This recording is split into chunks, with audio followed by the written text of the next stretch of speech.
Good morning. सकाळचा timing आहे. प्रत्येकाला चहा लागतो आणि मलाही चहा लागतो. मी मस्तपैकी कडक असा चहा केलेला आहे आणि माझ्या मुलीसोबत मी चहापाव खाल्लेला आहे. त्यानंतर म्हणलं चला आपण स्वयंपाक करूया. माझ्या मुलाला शाळेमध्ये जायचं असतं, टिफिन करावा लागतो. मग म्हणलं की त्याच्याबरोबर आपण सगळ्याचाही स्वयंपाक करून घ्यावा, म्हणून मी त्याचं टिफिनही केलं आणि सगळ्याचा स्वयंपाकही बनवून घेतला.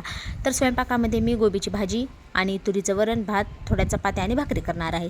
तर बघा मी इकडे तुरीचं वरणाला फोडणी देत आहे आणि गोबीची भाजी पण करणार आहे. पण गोबीच्या भाजीचा व्हिडिओ मी काही बनवलेला नाही मित्रांनो, म्हणून बघा हे माझं तुरीचं वरण एकीकडे झालेलं आहे, माझी गोबीची भाजीही झालेली आहे एकीकडे. तर म्हटलं चला आपण लवकर लवकर चपात्या पण करून घेऊया. चपात्या मला 2-3च लागणार आहेत आणि भाकरी पण मला जास्त नाही, 2-3च लागणार आहेत. म्हणून मी लवकर लवकर माझ्या मुलाचा टिफिन तयार केलेला आहे, त्याच्यासाठी चपात्या केलेल्या आहेत. एकीकडे मी भाकरी पण केलेल्या आहेत मित्रांनो आणि भाकरीचा व्हिडिओ पण मी काही बनवलेला नाही.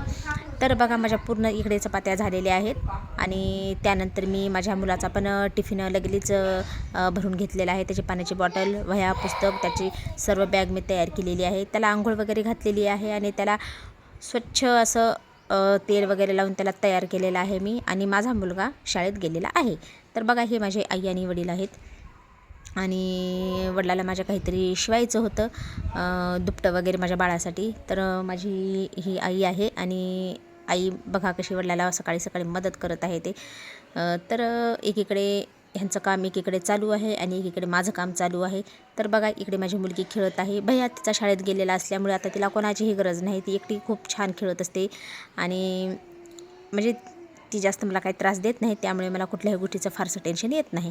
तर बघा इकडे भरपूर कपडे असे पडलेले आहेत. आता मी पटापट कपडे धुवून घेणार आहे मित्रांनो. तर असेच आपण पुढील व्हिडिओमध्ये भेटूया. चला तर मग बाय.